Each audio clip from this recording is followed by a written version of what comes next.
सियासी दंगल में लालू प्रसाद के दोनों लाल आमने सामने आ गए हैं। दोनों के बीच सियासी टकराव साफ तौर पर नजर आ रहा है। तेजस्वी यादव ने तेज प्रताप पर बड़ा बयान दे डाला है। जरा तेज प्रताप यादव चुनाव लड़ेंगे आरजेडी के सिंबल पर। आरजेडी में जिसकी सदस्यता है वही चुनाव लड़ेंगे ना। हम जजों का नाम नहीं लेना चाहते हैं। बिहार विधानसभा चुनाव से पहले लालू परिवार में कलह कई बार सामने आ चुके हैं। तेज प्रताप यादव पहले ही पार्टी से बाहर हैं और तेजस्वी के खिलाफ बयान दे चुके हैं। वहीं तेजस्वी यादव ने पहली बार तेज प्रताप यादव को लेकर एक बयान दिया। न्यूज 18 ने जब तेजस्वी से सवाल किया कि क्या तेज प्रताप यादव आरजेडी के सिंबल पर चुनाव लड़ेंगे, तो तेजस्वी ने साफ कर दिया कि आरजेडी के दरवाजे बड़े भाई के लिए बंद हैं। जरा तेज प्रताप यादव चुनाव लड़ेंगे आरजेडी के सिंबल पर। आरजेडी में जिसकी सदस्यता है वही चुनाव लड़ेंगे ना। तेजस्वी ने साफ कर दिया है कि जो आरजेडी का सदस्य है वही पार्टी के सिंबल पर चुनाव लड़ेगा। वहीं जब उनसे पूछा गया कि क्या आप तेज प्रताप के लिए चुनाव प्रचार करेंगे, तो उन्होंने प्रचार करने से इनकार कर दिया। हालांकि बड़े भाई को शुभकामनाएं जरूर दे दी। बड़े भाई के लिए प्रचार करने जाएंगे अगर आप वो चुनाव लड़ते हैं? बड़े भाई के लिए प्रचार करने जाएंगे आप?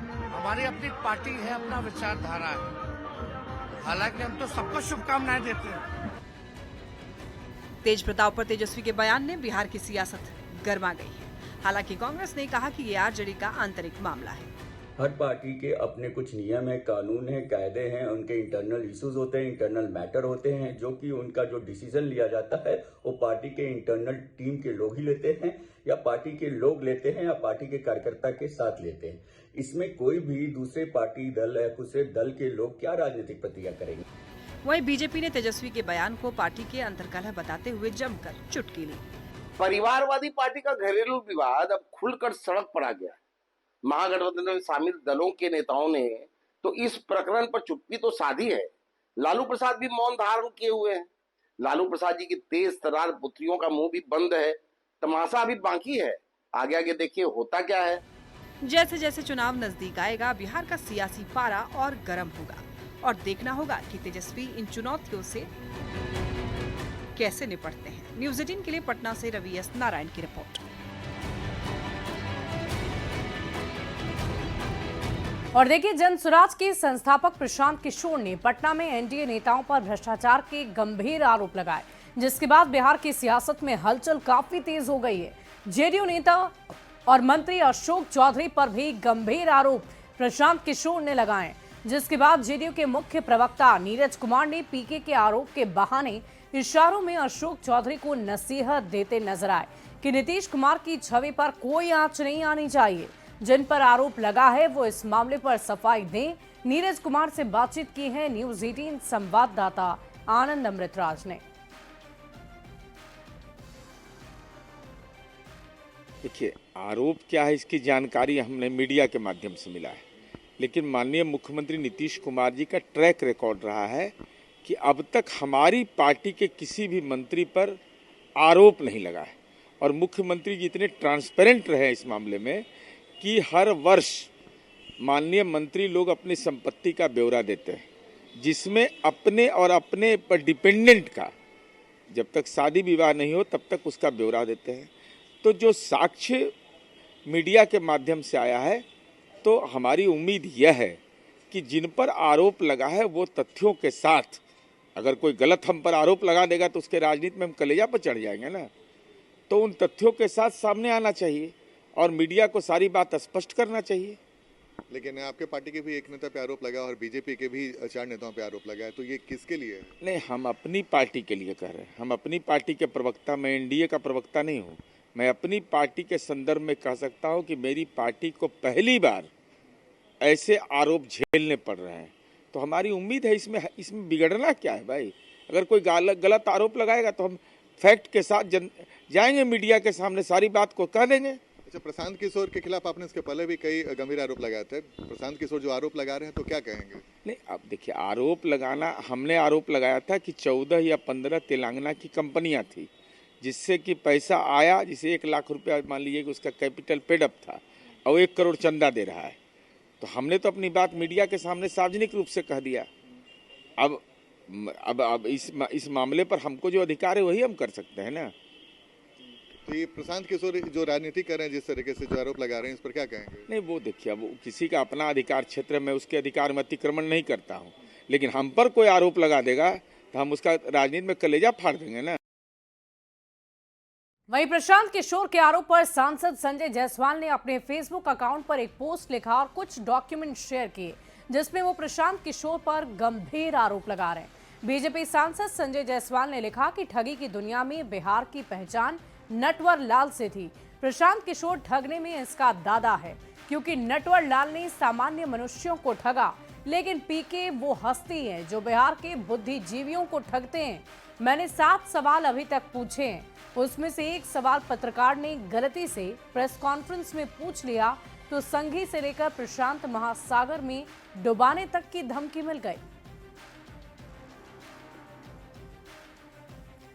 बढ़ते आगे, सीट शेयरिंग पर कांग्रेस का बड़ा बयान। बिहार अध्यक्ष राजेश राम का बड़ा बयान आया है। 2020 में जितनी सीटों पर लड़ने की चर्चा, नए सहयोगी के लिए सबको त्याग करना होगा, ये कहना है राजेश राम का। सीएम फेस के लिए अभी हरी झंडी उन्होंने नहीं दिखाई है। चुनाव होने के बाद ही सीएम का चेहरा तय होगा।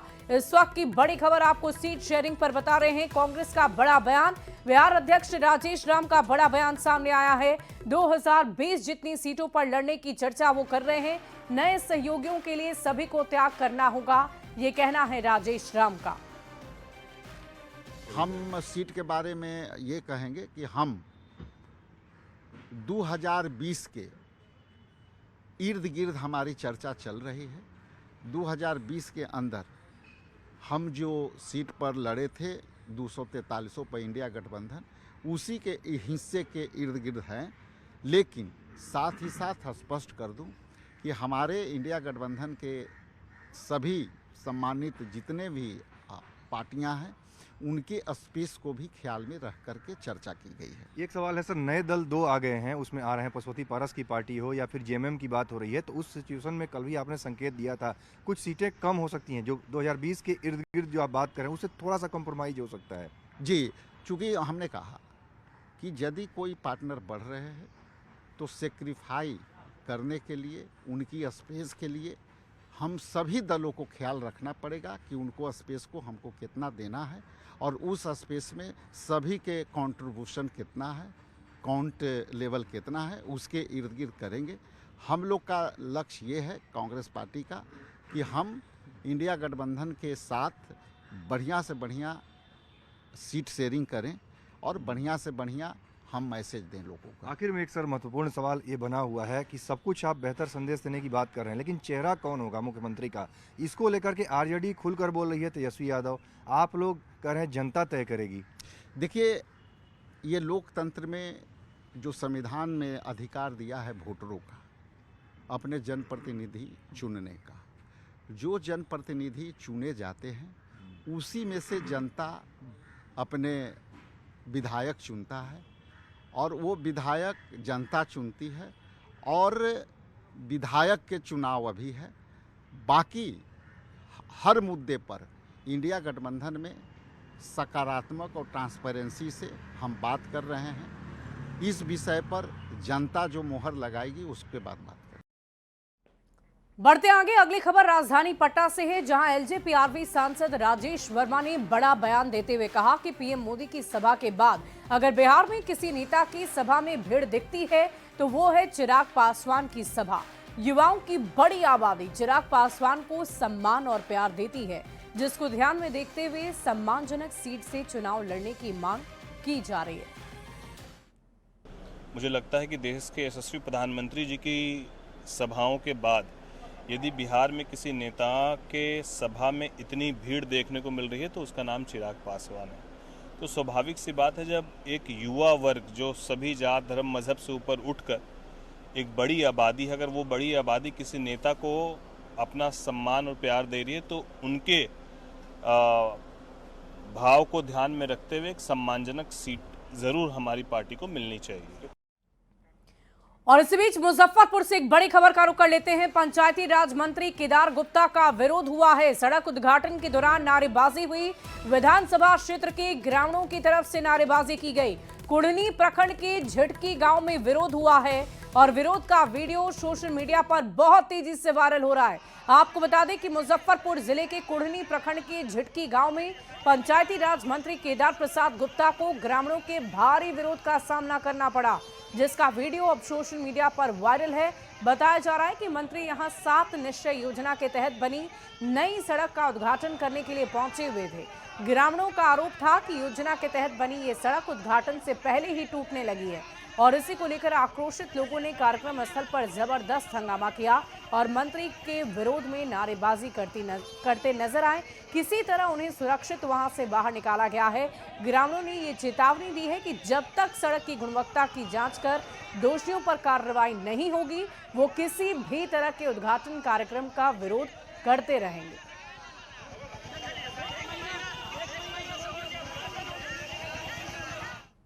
बढ़ते आगे, आज वैशाली में तेजस्वी यादव की अधिकार यात्रा का समापन है। नेता प्रतिपक्ष तेजस्वी यादव जिले के 3 विधानसभा क्षेत्र में को संबोधित करेंगे और जिसको लेकर आरजेडी कार्यकर्ताओं में गजब का उत्साह है।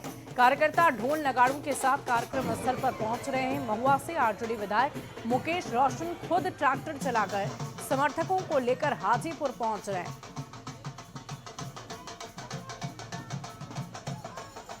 बढ़ते आगे, पटना के बांकीपुर विधानसभा में एनडीए का संयुक्त कार्यकर्ता सम्मेलन आयोजित हुआ और इसमें मंत्री नितिन नवीन सहित कई सांसद और मंत्री शामिल हुए। भारी बारिश के बाद भी कार्यकर्ता इस सम्मेलन में शामिल हुए और कार्यक्रम में गोवा के सीएम प्रमोद सावंत, मंत्री नितिन नवीन, सांसद रविशंकर प्रसाद सहित जेडीयू और अन्य दलों के नेता मौजूद रहे।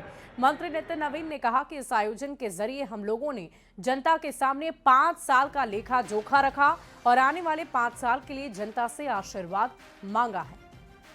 पूर्व विधानसभा का कार्यकर्ता सम्मेलन जो है वो एनडीए का आज से शुरू हो रहा है और ये जो शुरुआत है वो बड़ी शुरुआत है। और यहाँ पे आपको देखिए कि पूरे बांकीपुर विधानसभा से बड़ी संख्या में जो महिलाएं हैं वो यहाँ पे जुटी हैं। और बांकीपुर विधानसभा, आपको बता दें कि जो यहाँ के नितिन नवीन हैं जो विधायक हैं और जो मंत्री भी लगातार हैं, और यहाँ से पूरा एनडीए का एकजुटता जो है इस मंच से दिखाई पड़ रहा है।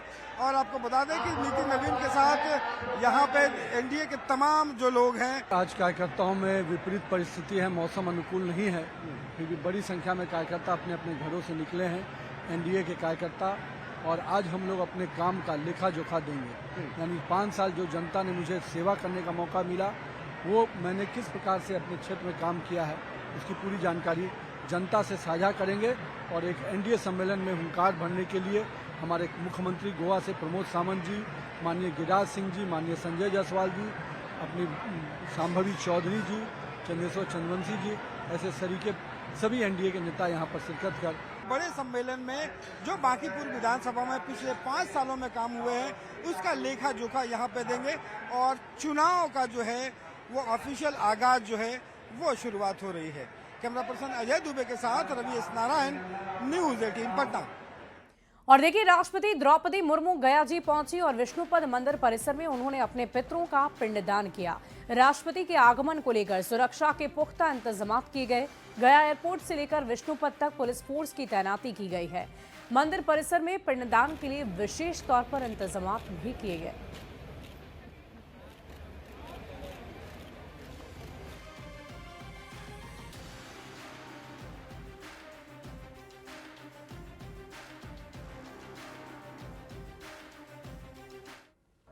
कितने गुणों का?